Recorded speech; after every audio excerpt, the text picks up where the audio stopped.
আশাকৰ্মী অংগনাবাদীৰ লগতে মধ্যভোজনৰ ৰান্ধনীসকলৰ বাবে অতিকে ভাল খবৰ যে অসমৰ মাননীয় মুখ্যমন্ত্ৰী ডক্টৰ হিমন্ত বিশ্ব শৰ্মাই ঘোষণা কৰিছে আশাকৰ্মী আৰু অংগনাবাদী কৰ্মীসকলৰ দৰমহা বৃদ্ধি হ'ব। যদি আপোনালোকে দৰমহা কেতিয়া বৃদ্ধি হ'ব বা আপোনালোকৰ এককালীন সাহায্য কেতিয়া লাভ কৰিব সেই গোটেইখিনি ডিটেইল এই ভিডিঅ'ৰ শেষলৈকে আপোনালোকে গম পাই যাব। লগতে যদিহে আপোনালোকে মোৰ চেনেলটোলৈ নতুনকৈ ভিজিট কৰিছে বা যদি এনে ধৰণৰ আপডেট পাই থাকিব বিচাৰে তেতিয়াহ'লে মোৰ এই চেনেলটো প্লিজ সাবস্ক্ৰাইব কৰি দিয়ক, লগত থকা বেল আইকনটো দবাই দিয়ক। বন্ধুসকল, আশাকৰ্মী অংগনাবাদী মধ্যভোজনৰ ৰান্ধনীসকলৰ দৰমহা বৃদ্ধি হ'ব। 1 অক্টোবৰৰ পৰা আপোনালোকৰ দৰমহা বৃদ্ধি কৰা হ'ব।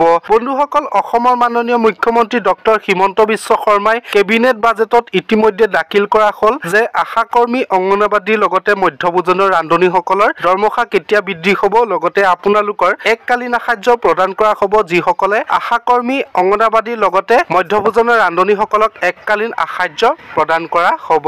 অৰ্থাৎ যদিহে আপোনালোকে চলিত বৰ্ষৰ 1 অক্টোবৰৰ পৰা তেওঁলোকৰ পৰিপূৰক তথা চৰকাৰী বাৰ্তা সংশোধন কৰাৰ লগতে এককালীন সাহায্য প্ৰদান কৰা হ'ব। যদি আপোনালোকে এতিয়ালৈকে অসমৰ মাননীয় মুখ্যমন্ত্ৰী ডক্টৰ হিমন্ত বিশ্ব শৰ্মাৰ মন্তব্য যদি চোৱা নাই তেতিয়াহ'লে আপোনালোকে চাব পাৰিব। হাজাৰৰ তলত তাৰো সুবিধা পাব।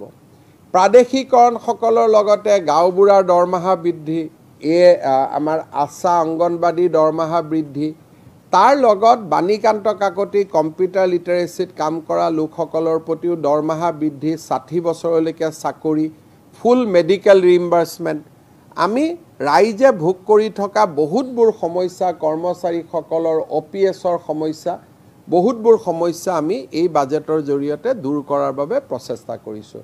এখন নতুন অসমৰ সপোনেৰে অত্যন্ত শক্তিশালী বাজেট এখন আগবঢ়োৱাৰ বাবে নিৰ্বাচনৰ বছৰতো আমি আমাৰ লক্ষ্যৰ পৰা বিচলিত নহয় দূৰলৈকে চিন্তা কৰিব পৰা এখন বাজেট উপস্থাপন কৰাৰ বাবে মই বিত্তমন্ত্ৰী অজন্তা নেওগ ডাঙৰীয়ানীক আকৌ এবাৰ ধন্যবাদ জনাইছোঁ।